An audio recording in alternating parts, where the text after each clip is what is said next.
My friends, in recent videos we have been learning from Dr. Richard Rohrbaugh, Context Group Biblical Scholar, specifically about the historicity of Jesus' sayings and doings as found in the Gospels. Now our attention turns to the traditions found in those Gospels about Jesus' resurrection and the post-resurrection appearances. Just how historical were those stories? The resurrection stories that we have differ markedly. Matthew has an angel in the tomb greet the women. In Mark, it's a young man. In Luke, it's two men in dazzling apparel. And which was it? Is there a way to know? Matthew, the women run and tell the disciples. In Luke, they do the same, but in Mark, they're afraid and they don't tell anybody.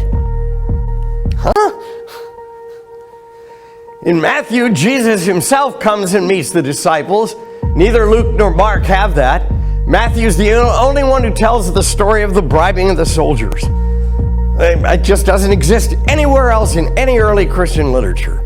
Again, the question is, does that fit Matthew's theological agenda? Since he's writing a theology book, he's not writing a history book. Luke alone has the Emmaus story, where two followers of Jesus meet him on the road to Emmaus after the resurrection, and they don't know who he is. And they invite him to dinner, and it says, and in the breaking of bread, their eyes were opened and they recognized him. That's not a historical event, folks. It's a sacramental story. It's talking about sharing the bread and the wine and having your eyes open and recognizing who Jesus is. Now, when you know that ancient writers told stories as a means of getting across ideas, and they didn't tell stories to report to you the news of the day, again, it raises the question, how do we know what is historical and what is not? Luke alone has this is really curious.